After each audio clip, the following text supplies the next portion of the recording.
Hello po. Bale, i-document lang natin kung paano magpatubo ng Nara. Ito ay red Nara. Mapapansin nyo, may ano siya, mga tusok-tusok. So, bale nilagay natin dito sa container to. Kinolekta ko to, tapos drinay ko siguro mga 2-3 araw. Pinulot ko. Tapos, nilagay natin dito sa container. Ito. Bale, tinatakpan po natin to ng ito lang. Yan. Yan po yung pinangtatakip natin. So, nandyan sila. So, red Nara po yan kapag may mga tinik-tinik yung bunga.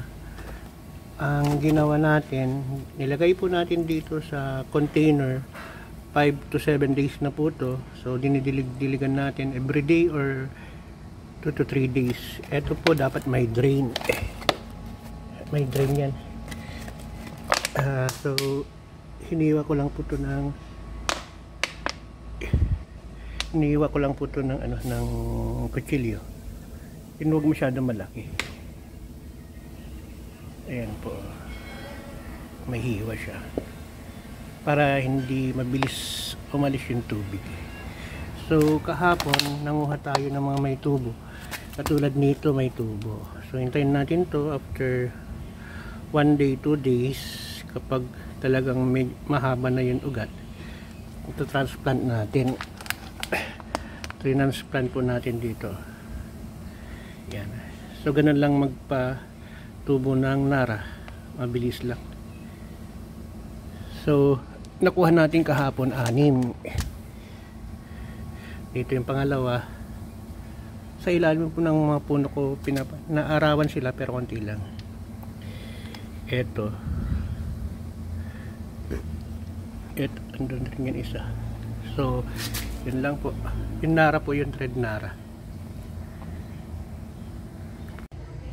Update natin yung mga Nara na pinatubo natin 5 days ago. Ayan na po sila. 6 yan eh. Pero nagdagdag na ako. 1, 2, 3, 4, 5, 6, 7, 8, 9. So, ganun po magpatubo ng Nara. Experimentation lang. Di pa natin nakukuhang patubuin kung paano magpatubo ng mulawin. Ang mulawin kasi matigas yung buto niya eh. Pag krinak mo naman, masisira. So, ang sabi nila ibababad daw sa tubig ng 1 day, tapos isasaboy na lang. Pero hindi eh. Titignan natin anong pinamaganda. So, yun. Maganda kasing pagtabihin ang mulawin sa Nara. Kasi yung Nara, gold ang price. Saka siya yun kilala ng tao. Mabenta kapag after 20 years.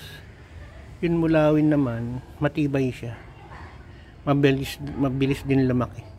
Maganda sa mulawin, pati yung ano niya, yung banakal niya. Pwede, yung Nara, bubuk mo yung banakal niya. So, yung tigas lang makukuha pag pinutol. So, after 20 years, 30 years, pwede na. Pero, yung nag-experiment ako. Ito yung puno ng mulawin. Na 4 to 5 years pa lang siya. Namumunga na. Tapos, minetro ko, 9 inches na siya. So, ibig sabihin, 2 inches yearly. So, mas mahal ang mulawin sa mga nakakilala. Mas maganda ang kahoy, mas matibay, pero napakabigat lang po. So, yan po yung mulawin natin. Ito yung dahon. Ito yung puno. Yan. Sa harap ng bahay namin. Ito mga ipil, native ipil.